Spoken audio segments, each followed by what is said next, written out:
On va passer à présent la revue de presse internationale avec Florence Gaillard. On va commencer par les interrogations maintenant qui suscitent le séisme qui s'est produit dans le centre de l'Italie il y a 2 jours.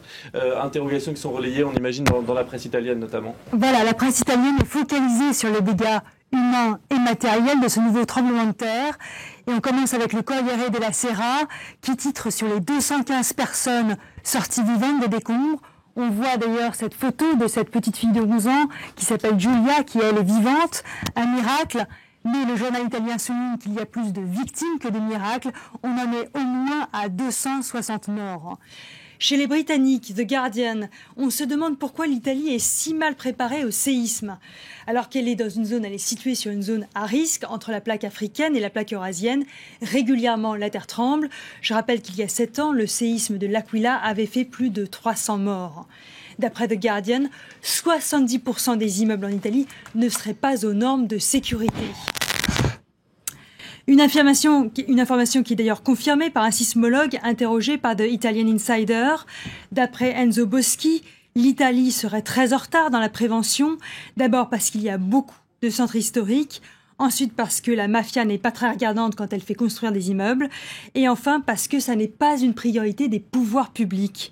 Les autorités, en effet, n'investissent pas suffisamment dans la remise aux normes des édifices italiens. On va à présent parler de la Syrie où l'offensive turque se poursuit dans le nord de la Syrie.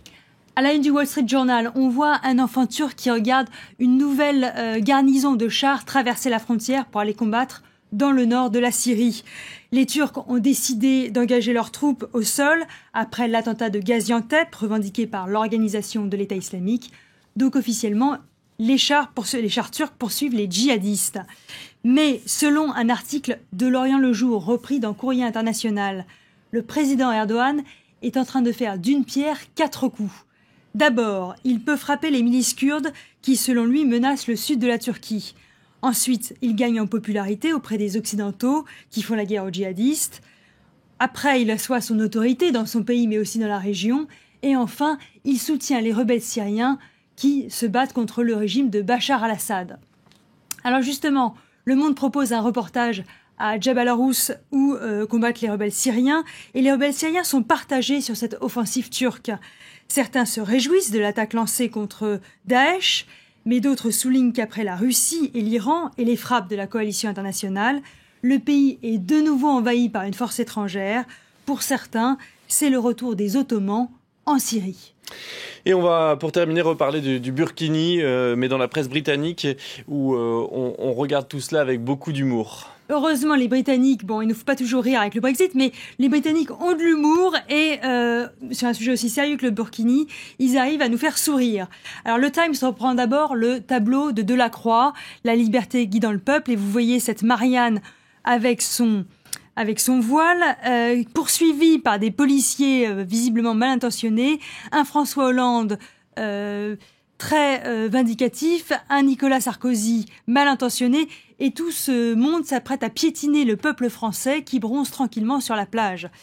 The Guardian, lui, nous propose une solution à tous nos problèmes. Cette solution, c'est quoi ? C'est de bannir tous les vêtements, Pierrick. Le Burkini nous rappelle... C'est vrai. Y compris sur le plateau de France 24, ça va être compliqué. La polémique du Burkini nous rappelle que les habits nous oppressent et nous divisent plus qu'ils nous rassemblent.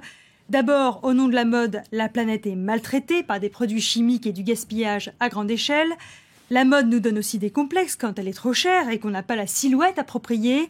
Enfin, elle exploite la misère du peuple et la misère des pays en développement, avec des enfants et des adultes collés à leurs machines dans des usines insalubres.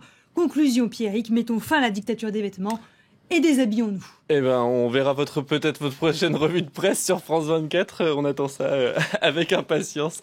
Merci beaucoup pour cette revue de la presse internationale.